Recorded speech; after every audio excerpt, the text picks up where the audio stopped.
உதகையில் செயல்பட்டு வரும் அப்துல் கலாம் ஆதரவற்றோர் இல்லத்தில் முறைகேடுகள் நடைபெறுவதாக புகார்கள் எழுந்த நிலையில் அங்கிருப்பவர்களை அடித்து துன்புறுத்துவதாகவும் குற்றச்சாட்டுகள் முன்வைக்கப்படுகின்றன. அங்கே அடிச்சதுதான் சார், அடித்து நான் அந்த அப்படியே அதுக்கு கொஞ்சம் எட்டி பிடிச்சி அந்த சாப்பாடு செய்கிற எடுத்துகிட்டு போய் அப்படியே விழுந்துட்டேன். நான் கண்ணு பிடிச்சி தட்டி அப்படியே விழுந்துட்டேன். இல்லத்தில் சமையல் செய்யும் அரவிந்த் என்பவர் தாக்கியதாக குற்றம் சாட்டியுள்ளார் இவர். பாய் என கூறும் இல்லத்தின் நிர்வாகி தங்களை நன்றாக பார்த்துக் கொள்வதாக அவர் கூறியுள்ளார். முள்ளிக்குறை பகுதியில் தமிழ்நாடு நகர்ப்புற வாழ்வாதார இயக்க திட்டத்தின் கீழ் அப்துல் கலாம் ஆதரவற்றோர் இல்லம் செயல்பட்டு வருகிறது. இங்கு 87 பேர் தங்கியுள்ள நிலையில் இல்லத்தில் இருக்கும் ஊழியர்கள் முதியவர்களை அடித்து துன்புறுத்துவதோடு மன உளைச்சலை ஏற்படுத்தும் விதமாக பேசி வருவதும் தெரியவந்தது. அந்த அண்ணன் மேல குறை சொல்லல, அந்த அண்ணன் கூட பிறந்த தம்பி மாதிரி பார்த்துக்கிறான். சரிங்களா?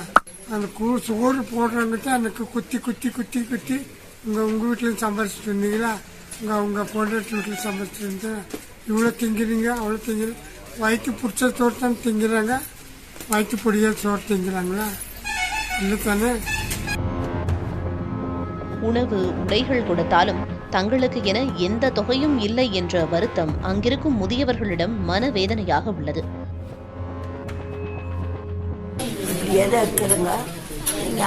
நல்ல சாப்பாடு கொடுக்குறாங்க, அதை வச்சு உள்படுத்துறாங்க. மற்றது கை செலவுக்கோ மற்றதுக்கோ அரசு கொடுக்கக்கூடிய இந்த 1000 ரூபாய் எங்களுக்கு வரல. முதியோர் உதவித்தொகை அதுவும் வரல. அதுக்கான முயற்சி பண்ணீங்களா? முயற்சி பண்ணுறதுக்கு நாங்கள் வாய்கிட்டு சொன்னோங்க. அங்குள்ளவர்களின் சொத்துக்கள் பறிக்கப்படுவதாக நாம் தமிழர் கட்சி நிர்வாகி செல்வம் என்பவர் குற்றம் சாட்டியிருந்தார். மேலும் அரசின் வழிமுறைகளை மீறி இறந்தவர்களின் உடல்களை அடக்கம் செய்வதாகவும் புகார் அளித்திருந்தார். மாவட்ட ஆட்சியர் உத்தரவின்படி கோட்டாட்சியர், நகராட்சி ஆணையர், வட்டாட்சியர் தலைமையிலான 3 பேர் கொண்ட குழு இல்லத்தில் விசாரணை நடத்தியது.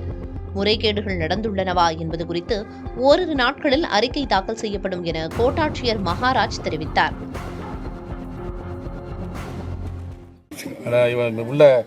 உள்ள வர்றதுக்கும் வெளியே எக்ஸிட் ஆகிறதுக்கும் இந்த மாதிரி பதிவு பண்ணி எப்போ வந்தாங்க எப்போ போனாங்க, அனுப்பும்போது என்னென்ன மாதிரி செய்யணும், என்னென்ன மாதிரி ஃபார்மாலிட்டி பண்ணணும், இன்கமிங் என்னென்ன ஃபார்மாலிட்டி பண்ணணும், அதெல்லாம் பார்த்துட்டு சரியாக பராமரிக்கணும் இல்லைங்கிறத பார்த்துட்டு நம்ம ரிப்போர்ட் பண்ணணும். அண்மையில் இறந்து போன ரோஹிணி தேவி என்பவரின் தங்க நகைகளை அவரது உறவினர் வாங்கிச் சென்றதாகவும் சொத்து ஆவணங்கள் தன்னிடம் இருப்பதாகவும் இல்ல நிர்வாகி தஷ்தகீரி தெரிவித்துள்ளார். அதே நேரத்தில் இல்ல ஆவணங்களில் சில பக்கங்கள் கிழிக்கப்பட்டிருந்தது சந்தேகத்தை ஏற்படுத்துகிறது. விசாரணை குழு அறிக்கையின் அடிப்படையில் அப்துல் கலாம் ஆதரவற்றோர் இல்லத்தில் முறைகேடு நடந்துள்ளதா என்பது குறித்தும் இறப்பு குறித்தும் எழுந்துள்ள சந்தேகங்களுக்கும் விடை கிடைக்கும். புதிய தலைமுறைக்காக செய்தியாளர் ஜான்சன்.